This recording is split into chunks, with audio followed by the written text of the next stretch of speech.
Welcome back everyone. It's a video today about the Olympics. It's a huge event with most countries in the world taking part and fielding their very best athletes to see who comes out on top across dozens of different events. It's run by humans though, so mistakes do tend to happen. These are the most famous ones of them all. My name is Danny Burke and this is the top 10 dumbest Olympic moments. Starting off at number 10 now, we have the flag mistake. At the 2012 London Olympics, the women's football match between North Korea and Colombia was delayed. The North Korean team refused to start the game when the South Korean flag was shown next to their names on the big screen. Now, any of you guys watching who knows anything at all about Korean history will know why this was a huge mistake. They did eventually agree to play, but the error went down as one of the dumbest in Olympic history. Next up at number 9 now, we have Erik Musumbani. In 2000, Erik Musumbani represented Equatorial Guinea in the men's 100 meter swimming freestyle. The strange thing was, Erik had only learned to swim just 8 months before in a 20 meter pool. He participated in the qualifying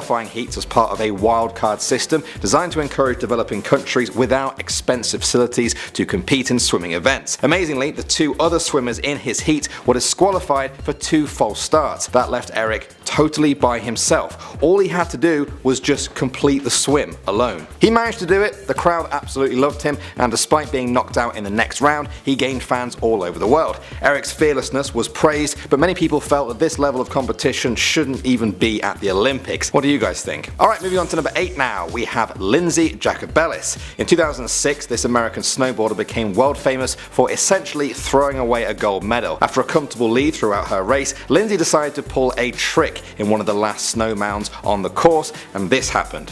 And she could just run with it. Exactly.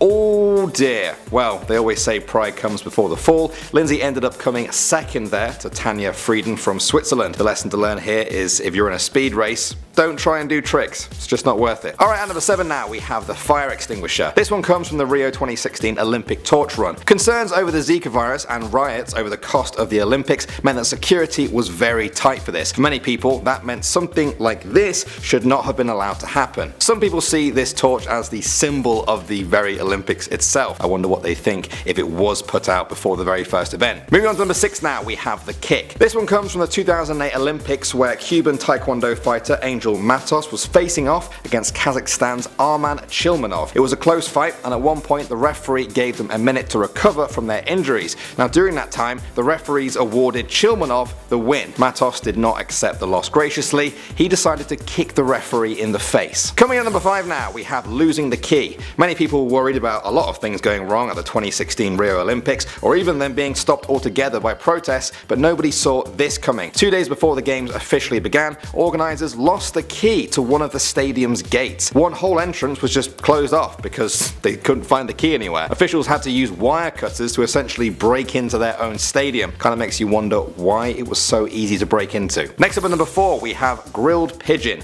This one is a lesson in planning. As part of the 1988 Seoul Olympic opening ceremony, a bunch of white doves were released as a symbol of world peace. They flew out over the arena and a few of them went and perched on the unlit Olympic cauldron. That's where they stayed until the cauldron was lit. At that point, a number of the doves were burned alive or seriously injured. Alright, moving on to number 3 now, we have Pokemon Go. This one comes from the 2016 Olympics where French fencer Enzo Lefort was in the middle of an intense match when his phone fell out of his suit.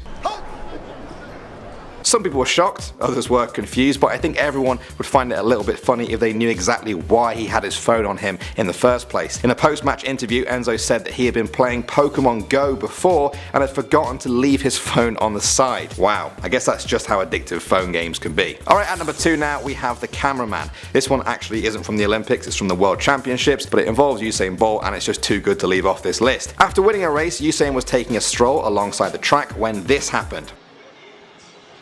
Ah, mamma mia. Luckily, neither he nor the cameraman was seriously injured, but it did raise some questions about whether or not hoverboards are the best mode of transport for camera crew at sporting events. What do you guys think?